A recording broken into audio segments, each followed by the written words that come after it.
I'm Rob from B&H, and we're taking the PreSonus FaderPort 8 production controller for a test drive.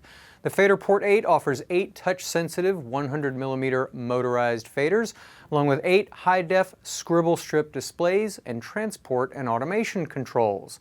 Why? To give you hands-on control over your digital audio workstation. It connects to your Mac or PC via USB, and it will work with all the major DAWs in Huey mode for Pro Tools, native mode for PreSonus's Studio One software, or Mackie control mode for everything else, including Cubase and Logic. Now, we did our most extensive testing in Pro Tools. Setting the FaderPort 8 up to work with Pro Tools was very easy, and the unit covered the basic functions quite well in PT 12.7, with the scribble strips displaying track names, meters, pan positions, and recording statuses. Pressing Shift and the track button displays timecode. The small encoder adjusts the pan position on the selected channel, and pressing the encoder toggles between the left and right pan pots on stereo channels.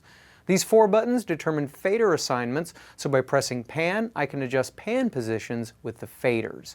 Transport controls worked mostly as expected, although once Pro Tools is playing, hitting the play button a second time didn't pause playback. Instead, it started playback again from the same position.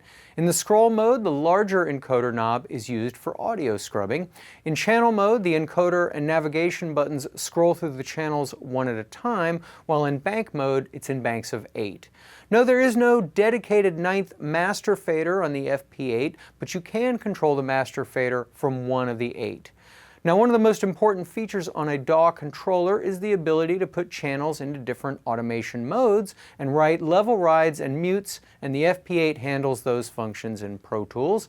Selecting the channel, putting it in write mode, and writing the initial pass all went fine, and even with multiple channels in write mode, Pro Tools recorded all the fader moves and mutes I did with no problem. Switching into latch and touch modes for additional rides and mutes went fine as well. Pressing the Send button assigns the faders to send amounts, and the implementation is smart. You choose the send you want to work with, and then you can adjust that send on each of the individual channels. That can make setting up aux mixes or adjusting the amount of room reverb on multiple tracks really fast, if you make sure your sends are consistent across all your channels. The FaderPort 8's Edit Plugins button switches the first 4 faders and select buttons to controlling plugin parameters. Press Shift and the yellow Select button to select a channel, then turn the small encoder to show the insert slots, then select the slot you want to edit. The small encoder now pages through the parameters being controlled. The Link button allows you to assign a plugin from your library to the slot using the fader. The Macro button allows you to compare plugin changes. In addition to Pro Tools, we tried the FaderPort 8 out with both Studio One and Logic. Not surprisingly, the FP8 performed the best in native mode with PreSonus's Studio One DAW. The faders wrote and followed automation and worked perfectly in the Edit Plugins mode to control parameters. The 8 function buttons in the encoder section open various screen views, and the Master button allowed the large encoder to control the master fader.